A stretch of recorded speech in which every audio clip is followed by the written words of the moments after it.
I don't know what her name is, but you guys suggest this. One of you guys actually drop this into in the suggestions. So, it's a brief, like, 11.5-minute video. So we're gonna check this out. Never watched her before. I have no idea who she is, but she's, a cute female gun tuber. So let's check it out.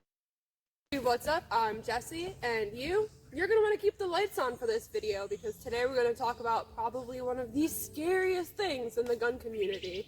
That's right, SBRs. And to make it even spookier, SBRs with a can. No, Maisie, not that can. All joking aside though, I wanted to do a video with you guys about some of the pros and cons of an SBR and how the ATF and NFA are low-key kind of sexist. So with me here today, I've got a Strybog SP9A3. Yes, I know this is not an SBR. For the duration of this video, say SBR. SBR. What is that? Okay, she's referring to short. I've never heard of a short-barreled rifle referred to as an SBR, so I was a little lost for a moment. And D-Dog, thank you for the follow. SBR, I largely mean SBRs and pistol braces, both just small, compact weapon systems. Currently on this, I am running a YHM R9. Over the suppressor, I have a JTAC Industries handguard extension, along with the HB Industries folding charging handle and their locking charging block. So, believe it or not, this is actually a Spec Precision Airsoft D-Ball PL clone. I did pot it myself, and surprisingly, like over 1,000+ rounds later, it is still running perfectly fine. The only problem is that their lasers aren't zeroable.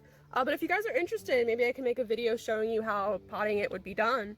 And no, this is not a vertical foregrip.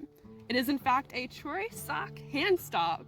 And then back to the HB Industries, I also do have their short stroke buffer and the reduced weight trigger spring kit.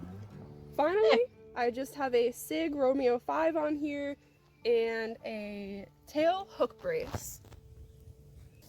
Okay. So this thing runs like an absolute dream for me. The biggest benefit of an SBR is obviously going to be the size. Someone with my stature, I'm tiny, yeah, it's going to be a huge game changer. And while this is smaller, more compact, you would assume that would mean less weight, which is not always the case. You can see here that with the current setup that I have, the Strybog compared to the AR, this is actually a little bit more weight. But because of the length, the lever arm on the AR is absurd for me. Whereas this I can keep in close, compact, way more easy to maneuver, way more easy to sustain and manage that weight without causing any of the fatigue on my pathetic spaghetti arms. Well, so I don't know, like, does anybody know how tall she is? She looks like she might be taller than me. I'd say she's like 5'6", but she's still taller than me. I'm still tinier than her. Even just the conversation of basic fatigue aside, and SBR is going to let you have more maneuverability.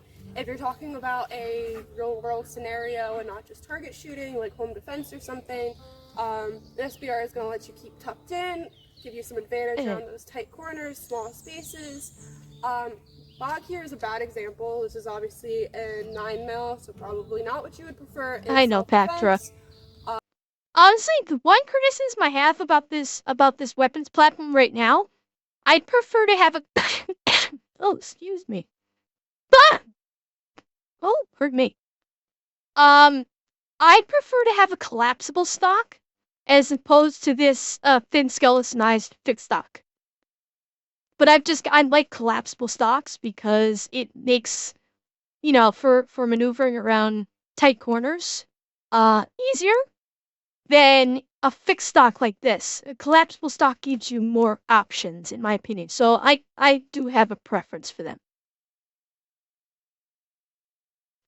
Thank you, Aaron.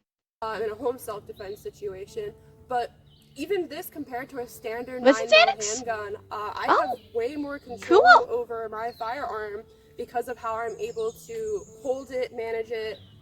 No, Albert, I coughed a little bit, but it came through clear? Ow. Cool. and keep everything kind of aligned and in. That's terrible. Why would I ever do Oh, this? you're right, it is a brace. Jesus Christ. Yeah. You're right. That's okay. I would I would dislike this then. I very much dislike this. This looks like you would be be absolute dog shit to A. Yeah, like I'm hoping that mag is empty. Um yeah, 'cause there's a couple wrong things here. I'm guessing she's like I'm guessing the mag is empty and the chamber's clear and she's just doing this kind of like as a meme. 'Cause her finger's on the trigger and yeah. Well, it doesn't look like it. Corey, this does not look like it folds. At least not that I can tell. Yeah, and her fingers, yeah, in front of the ejection port. Yeah, well, the safety's in the fire position. You think it folds? Well, okay, but Corey, do you mean it folds around the side? Like it folds, to run along the top of the frame. That's still, tactically speaking, I still don't like that, tactically speaking. Because it takes longer for you to flip open a folded stock like that versus where if you have a collapsible stock, you can extend the collapsible stock faster in a combat situation than a folding stock. So that way, if you're doing close quarters clearing around corners, and you need to suddenly, extend the stock for long distance shooting, you can extend a collapsible stock faster than you can flip out the side. Plus, with a collapsible stock, you don't have to worry about something being on either side of your weapons platform when you flip out the flip out the stock from its position against the frame and flip it out into the open part. You don't have to worry about stuff on either side of your weapons platform hindering it, whereas the collapsible stock, you can just extend it out or extend it back, and you don't have that hindrance. So it's my own personal preference. Um, both in the SBRs, you don't want to pay the tax stamp and use a brace as considered a pistol. I understand, but unless she's gonna show us a different methodology here, this looks uncomfortable as hell. I can't fucking. Oh, geez, she was actually.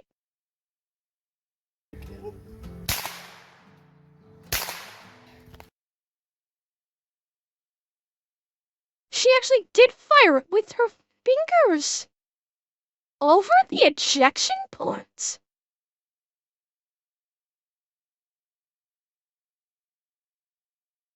Are you sure, Koi? It sure as hell looked like the ejection port. Yeah, look.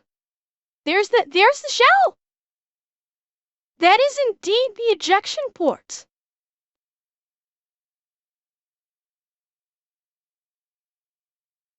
No, look.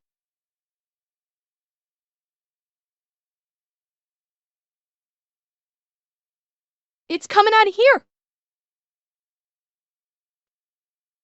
Yeah. Why? Yeah. I thought she was just memeing right now. I didn't think she was actually going to shoot it. Oh, that's bad. That's not good.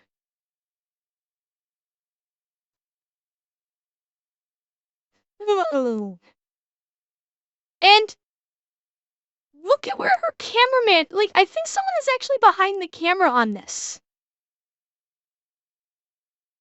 Yeah, it was charged and ready, but now she was aiming downrange this whole time. But look at where her cameraman is positioned. She has her cameraman positioned almost forward of the muzzle. Hey, yo, what is going on here? This is crazy. But yeah, SBRs you can get in any standard rifle caliber that gives you that stopping power that you're looking for, and still that size advantage that SBRs allow you to have.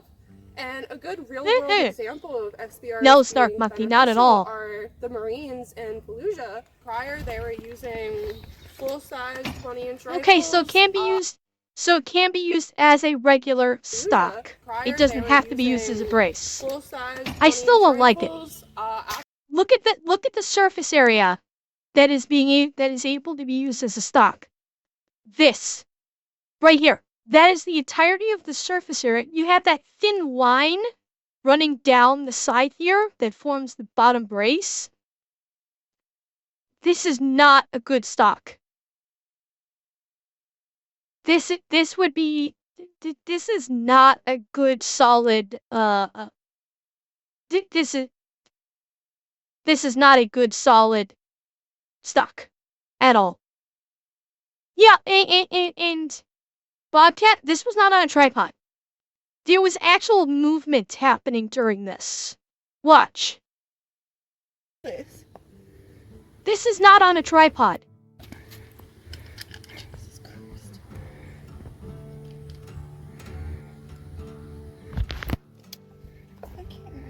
Yeah, that was not a tripod, Bobcat. That was a person holding the camera. That was not a tripod. What? The force and mover on the bottom of the butt like a fulcrum, the lower edge of the butt. Yeah, exactly. Like the surface area that you can utilize to put into the pocket of your shoulder is so minimal.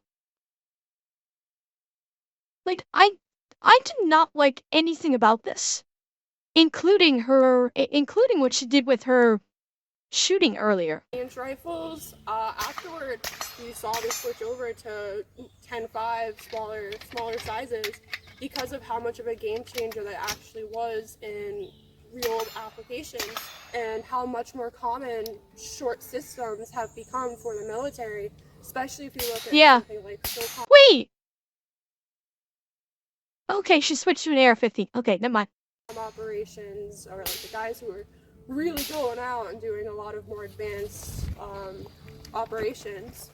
Even aside from all of that, if you're just looking for something you can keep discreet, maybe you don't want to show off your rifles to your neighbors when you're packing up for range day. You can much more easily transport. You can much more easily secure in your home and put away without them being as big and bulky and hard to hide. Yeah, excuse me. Yeah, so it folds up like this to form a stock. I do not like this big gaping hole in the stock because you're gonna have balance issues. You're gonna have you not balance it. It's you're gonna have issues where you put this in the pocket of your shoulder where it can well and Snark Monkey, remember this folds out to become a brace. Like this part I think folds out and it basically becomes a brace. So that's probably like it's like that whole thing of, saying it's a brace, not a stock. But even when this piece is folded up, I don't like that. It would not feel no, her trigger finger is curved. Her trigger finger was lifted up, so no, it's not on it's it's not on the it's not on the trigger. But what the bastard. This like you have a very small surface area.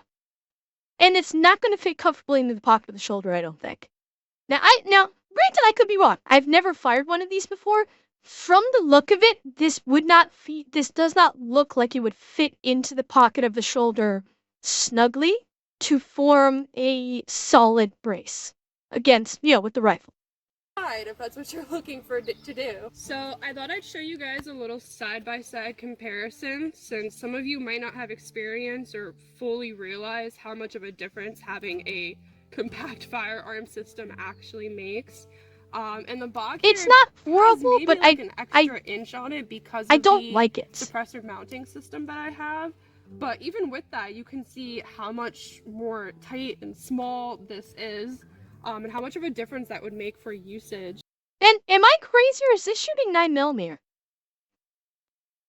Does it, this looks like it's shooting either 9mm or 45. She didn't say 9mm? Okay, I missed that part. I missed the part where she said it was chambered at 9mm. Okay.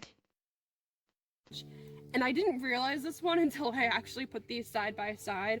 So I typically run this AR with the stock pulled out on the first notch here, which is not ideal for the proper length of pull, giving like my forearm and like finger on the trigger, like that spacing.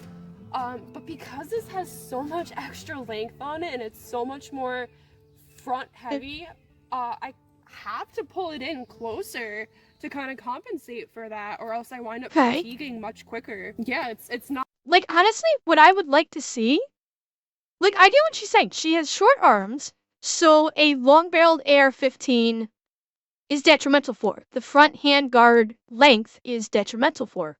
Understandable. I can get that. What I would love to see is for her to swap out this brace with this stock. I think if this got swapped out with the telescoping stock, it would be perfect. I think it would be just perfect if you swap these two out, and then as far as I know, Pactra, I know. I'm talking about in my dream world, okay? I'm talking about in my dream world.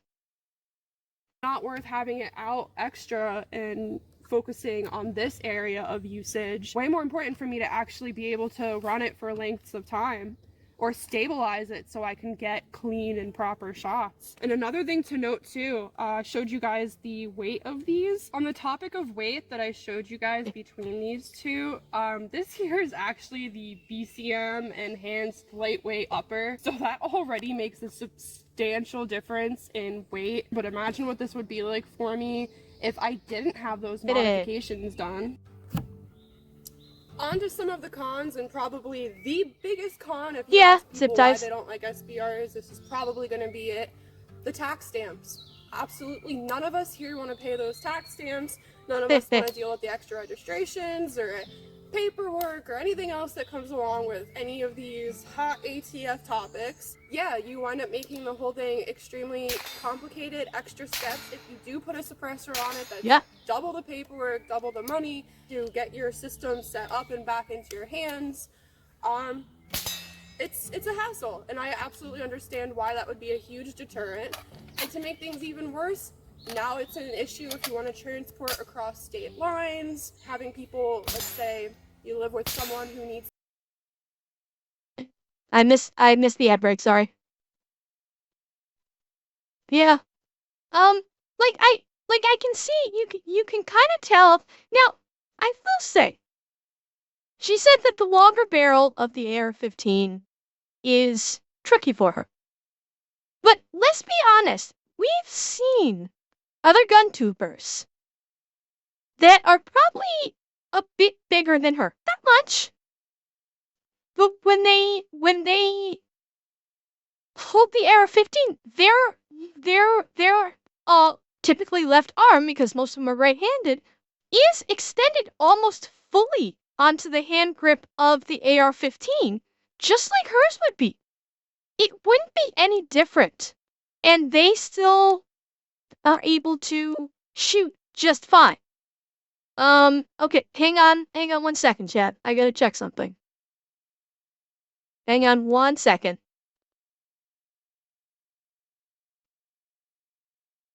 Actually, I'm gonna go frozen for a second, because I gotta check something on my phone.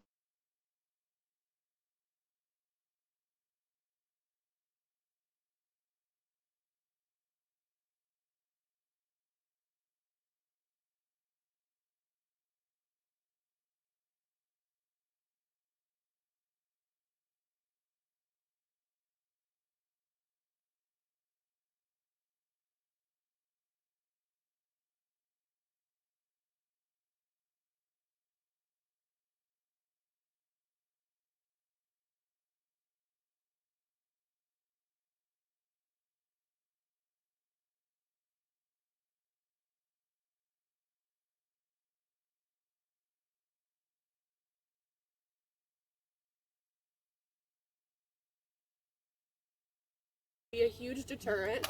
And to make things even worse, now it's an issue if you want to transport across state lines, having people, let's say, you live with someone who needs to use it in an emergency. Yeah, sorry about that, chat. I had a text I had to answer. Sorry, and I forgot I muted my microphone. Situation. Now you have some legal issues and complications over ownership. Oh and yeah, who's everything's allowed fine. to Not to actually work with these systems.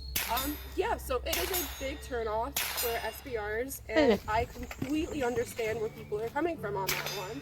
SBRs and pistol braces have been a hot topic, especially within the past 2 years or so, dancing around all sorts of restrictions and bans, and there's been a lot of uncertainty in the community regarding these things, which is even more of a turnoff and probably the biggest reason that I personally do not have an SBR for myself.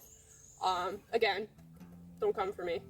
But yeah, I get it. I'm small. I am by no means the standard target audience for manufacturers and designers when it comes to weapon systems.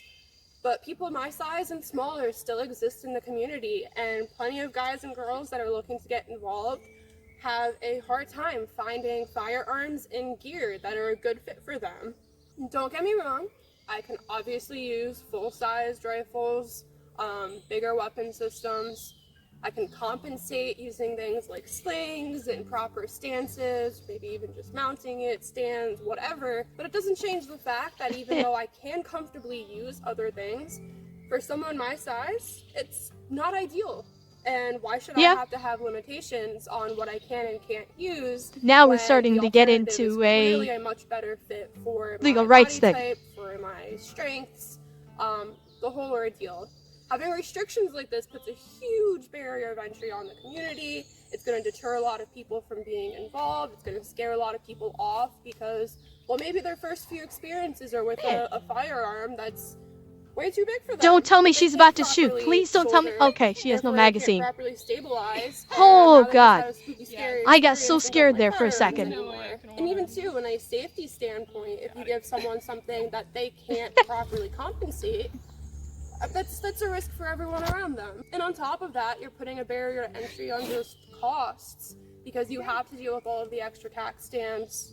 People who might not have the means to afford it as easily are not obviously going to be able to. They're not going to be purchasing these things, and they'll probably either not get or get something so now not as reliable, not as functional, or fit for what they're looking for. So yeah, ATF, NFA, you guys are low-key kind of sexist, low-key kind of putting in some restrictions for people, for women, for small people, for people who might have disabilities, and you're making people with alternate needs other than standard. Chat, correct me if I'm mistaken, but is it not possible to get an AR-15 of the same barrel length, but the cut-down handguard that makes it easier to wield, essentially? Am I not wrong? Because I've had the opportunity to use. I've had the opportunity to test fire like an M4, and I was able to shoulder that weapon and fire it without difficulty. I did not have a problem with. I was able to fully extend the telescoping stock. I was able to shoulder it. I was able to fire it with ease. So, yeah, I mean, but the barrel can still be 16 inches, but you can cut down the handguard. You can have a handguard that's cut down shorter. And M4 is considered an SBR? Okay. The M4 barrel is too short. Okay. Okay. Well, but I know I've fired AR-15s, and I've had no difficulty. God, but it was a long time ago, so I'm trying to remember. What the AR-15 I fired, what brand it was. I can't remember. Like, I know I've fired both M4s and AR-15s, like actual AR-15s, and I've been able to, like I told you, chat, I'm small. I'm not big. I'm small. and I was able to shoulder it and fire it accurately without any difficulty. So I think it's a matter of grip positioning of the handguard that she's having so much trouble. That's kind of the feeling I'm getting is her grip positioning when shouldering the firearm. She's got her hand as far forward as possible on that handguard on the actual AR-15, and maybe that's what's causing her problems. I don't know. Shooter stereotypes have to go through all of these hoops to get involved in the community when it shouldn't have to be that restrictive. Having regulations like this puts a huge disparity on the idea of self-defense and something like that being equal and available for all. Again, I am tiny, I understand that, but that's even more reason why something like self-defense tools should Maybe, be more Aaron, but I available. doubt I'm it. already at a huge disadvantage compared to someone who might be like 6 foot, swole, even just the standard average guy who might not be like a meathead muscle man. What am I gonna do? And it's kind of just, absurd that I would have to go out of my way and jump through all of these extra hoops to get something that would be safe and viable for me to use. Before someone tells me to just, 504, work that's... out, get good, get swole, you're right. Yeah. I can get There some are better other forearm AR strength options than the and one that she was work on using. so I can stabilize and shoulder better. Maybe I can find some anchor arms. I don't know. And even if I did start working out like crazy, I'm still not going to be stronger than your average male. Let's not pretend like that's going to be the case. Center.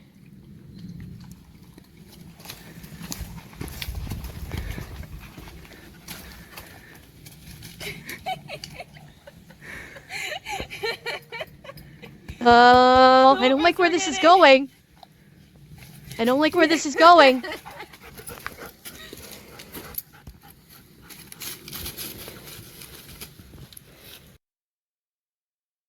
Yeah, that bothered me. That last part, but I don't know if the weapon was loaded or what, but that bothered me. Yeah.